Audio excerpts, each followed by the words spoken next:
Voici vous. Là votre père. Son père à lui. Et ainsi de suite en remontant le temps. Bientôt, vous traverserez telle époque des perruques poudrées, des côtes de mailles, des mammouths, et finirez par rencontrer quelqu'un accroupi sur le sol, mâchant un scarabée, et essayant de ne pas mourir avant le coucher du soleil. Cette personne, c'est votre ancêtre. Il n'avait pas de nom, pas de chaussures, et ignorait complètement que vous, un lointain descendant avec une dépendance au snack et une légère dépendance à la caféine, existiez. Mais le problème est le suivant. Si cette personne ou l'une des milliers de personnes de votre lignée ancestrale avait trébuché au mauvais moment, ou avait été mangée par une créature aux dents acérées, ou simplement n'avait pas pu se reproduire, vous ne seriez pas là. Vous existez parce que des milliers de personnes avant vous ne sont pas mortes au moment où elles auraient dû mourir. Vous n'êtes pas chanceux. Vous êtes le produit d'une coïncidence violente et de la persévérance biologique. Alors examinons comment vous êtes passé si près de ne jamais naître. Nous allons classer les 5 périodes les plus mortelles de l'histoire de l'humanité. Du niveau horrible mais survivable, à celui où vous auriez presque dû rédiger votre testament dès la naissance. Commençons tout de suite. Numéro 5, âge de glace. Il y a environ 20 000 ans, pendant le dernier maximum glaciaire, la Terre n'était pas très accueillante. D'immenses calottes glaciaires de 2 miles d'épaisseur recouvraient une grande partie de l'Amérique du Nord, de l'Europe et de l'Asie.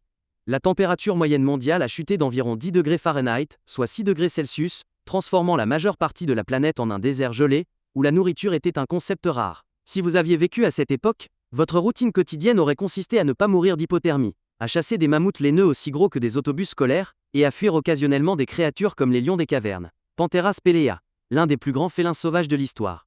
Votre maison aurait probablement été une hutte en os de mammouth ou une caverne partagée avec les 40 membres de votre famille que vous aimiez le moins. Vos vêtements des peaux d'animaux cousus avec des aiguilles en os. Vous voulez dîner? Bonne chance. Vous étiez équipé d'un bâton aiguisé et votre cible pesait 6 tonnes et essayait activement de vous tuer.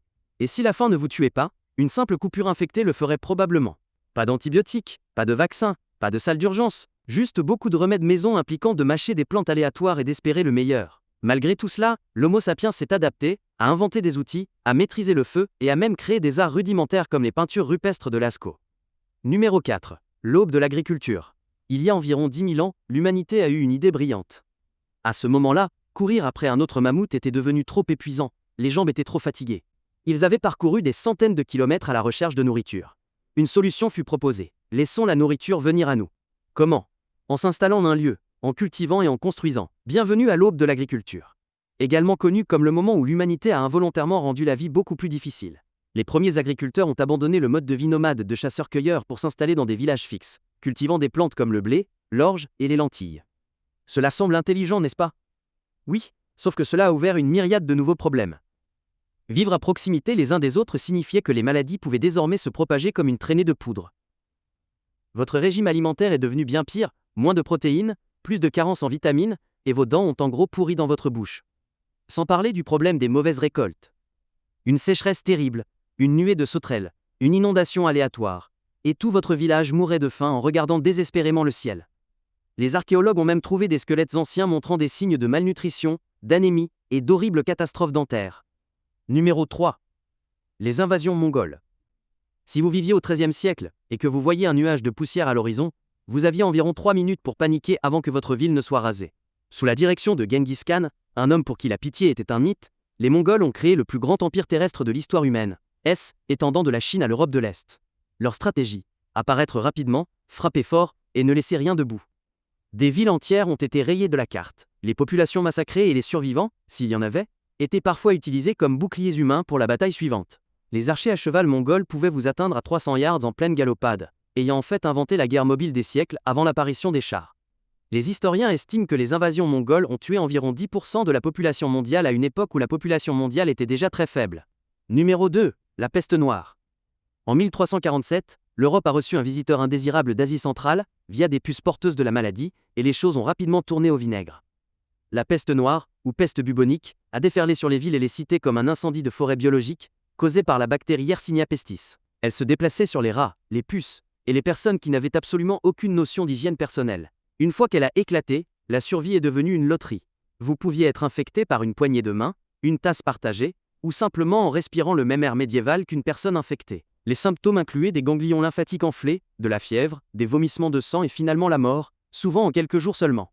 On estime que 30% à 60% de la population européenne a été anéantie en quelques années seulement. Des villages entiers ont été abandonnés, Les économies se sont effondrées, et les médecins se promenaient avec des étranges masques en forme d'oiseaux remplis de fleurs, car l'utilisation de parfums pour repousser la maladie était apparemment considérée comme le summum de la médecine médiévale. Numéro 1. L. Éruption du supervolcan de Toba. Il y a environ 74 000 ans, le supervolcan de Toba a explosé et a failli anéantir l'humanité. Lorsque Toba est entré en éruption, il a projeté plus de 670 miles cubes de cendres et de débris dans l'atmosphère, suffisamment de matière pour recouvrir tout le territoire des États-Unis. L'éruption a provoqué un hiver volcanique si dévastateur que la lumière du soleil a été obscurcie pendant environ 6 à 10 ans. Les températures mondiales ont chuté de façon spectaculaire jusqu'à 27 degrés Fahrenheit, soit 15 degrés Celsius. La végétation s'est flétrie, les animaux sont morts de faim, et les écosystèmes du monde entier se sont effondrés. Pour les premiers humains, qui luttaient déjà pour trouver suffisamment de calories pour ne pas mourir chaque jour, ce fut une catastrophe. Les sources de nourriture ont disparu. Des régions entières se sont transformées en déserts de glace. Les rivières se sont taries. Les forêts sont devenues des cimetières. On estime que la population humaine totale est tombée en dessous de 3000 individus. Un goulot d'étranglement génétique si étroit que toutes les personnes vivant aujourd'hui sont probablement les descendants de ce petit groupe de survivants. Pas de récolte, pas d'animaux, pas de soleil, pas de seconde chance. Imaginez vivre toute votre vie dans l'obscurité, le froid, la faim, avec la peur constante qu'aujourd'hui puisse être le dernier jour où quelqu'un verra le soleil. Vous existez parce qu'ils n'ont pas abandonné quand tout le reste était fini. Merci d'avoir regardé jusqu'ici. Et rappelez-vous, vous êtes le miracle pour lequel vos ancêtres ont combattu des mammouths. Alors abonnez-vous avant que la sélection naturelle ne fasse son œuvre, et on se voit dans la prochaine vidéo.